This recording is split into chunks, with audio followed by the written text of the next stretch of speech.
সবাইকে স্বাগত। আশা করি আপনারা সকলে ভালো আছেন। আপনাদের পরীক্ষাটি লিখিত হবে। আজকে একটি লিখিত পরীক্ষার প্রশ্ন প্যাটার্ন নিয়ে এসেছি। ইনশাআল্লাহ এই প্যাটার্ন থেকে 20 থেকে 25 নাম্বার অনায়াসে কমন পাবেন। ধৈর্য সহকারে সম্পূর্ণ ভিডিওটা দেখলে আপনি পরীক্ষায় পাস করতে পারবেন। অনেকেই পরীক্ষায় পাস করে না কেন? লিখিত পরীক্ষার প্রশ্ন প্যাটার্ন বোঝে না। কোন কোন বিষয় কোন কোন টপিক থেকে প্রশ্ন আসে এগুলা বোঝে না দেখেই কিন্তু পরীক্ষা উত্তীর্ণ হতে পারে না। আজকে আমি A to Z দেখিয়ে দিব কোন কোন বিষয় কোন কোন টপিক থেকে পরীক্ষায় প্রশ্ন আসে, সকল কিছু দেখিয়ে দিব। একটু কষ্ট করে সম্পূর্ণ ভিডিওটা দেখবেন, ঠিক আছে? সর্বপ্রথম বলে রাখি লিখিত পরীক্ষাটা কি, সেটা হচ্ছে সন্ধি বিচ্ছেদ, বাগধারা, তারপরে রয়েছে কারক বিভক্তিকরণ, তারপরে রয়েছে এক কথায় প্রকাশ এবং কি বিপরীত শব্দ। শর্ট করে একটি ইংরেজিতে প্যারাগ্রাফ থাকতে পারে, প্রিপোজিশন, আর্টিকেল, ভয়েস থেকে থাকবে, অঙ্ক থেকে থাকবে, সর্বশেষ সাধারণ জ্ঞান থেকে থাকবে। এতটুকুই কিন্তু লিখিত পরীক্ষা, ঠিক আছে? আর সম্পূর্ণ প্যাটার্নটা দেখিয়ে দিব, বুঝিয়ে দিব। তার আগে বলে রাখি, আপনারা যারা পরীক্ষা দেবেন আপনাদের জন্য শর্ট করে পরীক্ষার প্রশ্ন প্যাটার্ন যেমন থাকবে সেম প্যাটার্নে আমরা একটি চূড়ান্ত সাজেশন তৈরি করেছি। সাজেশনটা নিতে স্ক্রিনে দেওয়া হোয়াটসঅ্যাপ নাম্বার রয়েছে, ইমো নাম্বার রয়েছে, দুটোর মধ্যে যে কোনো একটি মেসেজ করে সাজেশনটি সংগ্রহ করুন। সাজেশনের মূল্য 100 টাকা। আমি বলি অবশ্যই প্রত্যেকে 100 টাকার বিনিময়ে হলো সাজেশনটি সংগ্রহ করবেন। কেন 100 টাকা কিন্তু বড় কথা না, আপনারা পরীক্ষা দিতে যাচ্ছেন, কতভাবে যে টাকা চলে যাচ্ছে। আমি বলি 100 টাকার বিনিময়ে প্রত্যেকে আমাদের সাজেশনটি সংগ্রহ করবেন। শুধু সাজেশনটি পড়ে পরীক্ষা দিতে গেলে আপনি উত্তীর্ণ হয়ে যাবেন। বুঝতে পারছেন কথা? পরীক্ষার প্রশ্ন প্যাটার্ন যেমন থাকবে সেম প্যাটার্নে আমরা সাজেশন উল্লেখ করেছি। তাই বলি প্রত্যেকে আমাদের সাজেশনটি সংগ্রহ করবেন। মূল কথায় চলে আসি। দেখেন এখানে রয়েছে সন্ধি বিচ্ছেদ থাকবে। সর্বপ্রথম সন্ধি বিচ্ছেদ থাকবে, 5টা সন্ধি বিচ্ছেদ থাকবে। 5টা সন্ধি বিচ্ছেদের জন্য 5 নাম্বার আপনাকে দেয়া হবে, ঠিক আছে? আমি শুধু মূল বিষয়গুলো দেখিয়ে দিচ্ছি, বুঝেন আগে কিন্তু। আর আমাদের সাজেশনটা নিলে এখানে পর্যাপ্ত পরিমাণে খুব ভালো ভালো প্রশ্ন উত্তর পাবেন। ইনশাল্লাহ পরীক্ষায় আপনি শতভাগ কমন পাবেন, ঠিক আছে?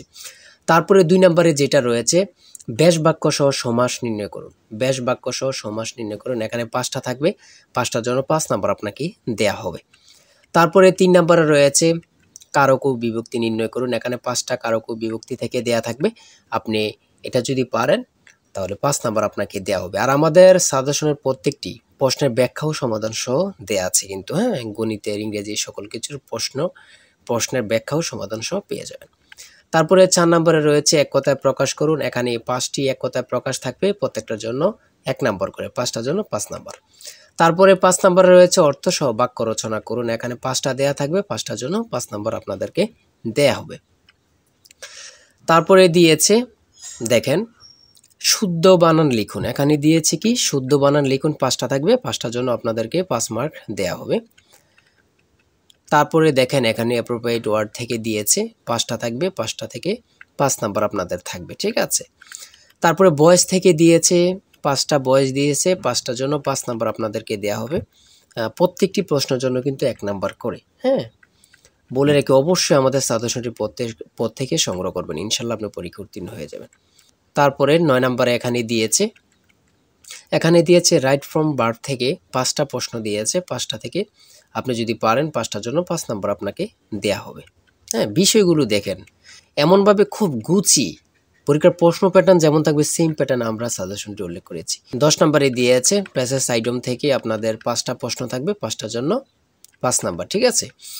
তারপরে 11 নম্বরে দিয়েছে কারেক্ট স্লিপিং এখানে ইনকারেক্ট দিয়েছে, আপনারা কারেক্ট করতে হবে। 5টার জন্য 5 নাম্বার আপনাদেরকে দেওয়া হবে। আর ট্রান্সলেট 12 নম্বরে রয়েছে ট্রান্সলেট, প্রত্যেকটা প্রশ্ন এবার লিখিত বলেন, প্রত্যেকটা পরীক্ষা লিখিত বলেন, এমসিকিউ বলেন, প্রত্যেকটি পরীক্ষা কিন্তু ট্রান্সলেট থেকে থাকবেই।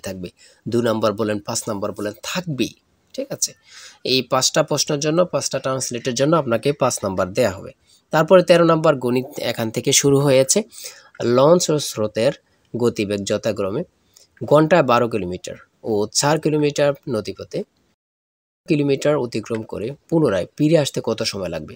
এখানে কিন্তু সমাধান দেয়া আছে, আপনারা অঙ্কটির সমাধান দেখে নিলেই বুঝতে পারবেন। এদিক দিয়ে এতটুকু সমাধান দেয়া আছে, বাকি অংশটুকু এখানে সমাধান দেয়া আছে, ঠিক আছে? হ্যাঁ, এই অঙ্কটি প্রত্যেকটি অঙ্কের জন্য 5 নাম্বার করে আপনাদেরকে দেয়া হবে খুব সুন্দরভাবে। তারপরে 14 নম্বর রয়েছে একটি গড়ের দৈর্ঘ্য প্রস্থে 3 গুণ প্রতি বর্গাকারে 7.50 টাকা দরে গড়টি ম্যাজিক কার্পেট দিয়ে টাকাতে মোট 1102.50 টাকা ব্যয় হয়। গড়টির দৈর্ঘ্য প্রস্থ নির্ণয় করুন। এখানে সমাধান দেয়া আছে, আপনারা সমাধানটা দেখে নিলে বুঝতে পারবেন। ঠিক আছে, সমাধানটা দেয়া আছে। তারপরে 15 নম্বরে আরেকটি অঙ্ক দেয়া আছে, অঙ্কটির সমাধান দেয়া আছে, দেখে নেন। 16 নম্বরে রয়েছে একটি নির্দিষ্ট স্থান থেকে দুইটি রাস্তা 120 ডিগ্রি কোণে চলে গেছে। দুইজন লোক ওই নির্দিষ্ট স্থান থেকে যথাক্রমে ঘন্টায় 10 কিলোমিটার ও ঘন্টায় 4 কিলোমিটার বেগে বিপরীত দিকে রওনা হলো। 5 ঘন্টা পরে তাদের মধ্যে সরাসরি দূরত্ব নির্ণয় করুন। এখানে অঙ্কটি সমাধান দেয়া আছে, আপনারা দেখে নিলে পেরে যাবেন। ঠিক আছে, তারপরে বাকি অংশটুকু ওই দিক দিয়ে সমাধান দেয়া আছে। তারপরে 17 নম্বরে এখান থেকে শুরু হয়েছে সাধারণ জ্ঞান। বাংলাদেশের মুক্ত বাজার অর্থনীতি কত সালে চালু হয়? সেটা হচ্ছে 1991।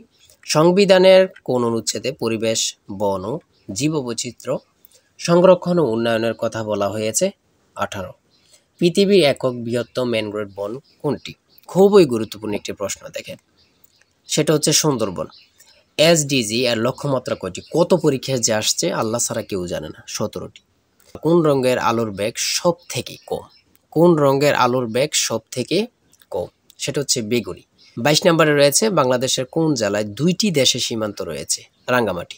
বাংলাদেশের প্রথম ইপিজেড কোন জেলায় প্রতিষ্ঠিত হয়? খুবই গুরুত্বপূর্ণ, চট্টগ্রাম। জাপানের পার্লামেন্টের নাম কি? ডায়েট। খুব গুরুত্বপূর্ণ। আকাশের উজ্জ্বলতম নক্ষত্রের নাম কি? লুব্বক। তারপরে 26 নম্বরে রয়েছে কোন উদ্ভিদের কাণ্ড রূপান্তরিত হয়ে পাতার কাজ করে?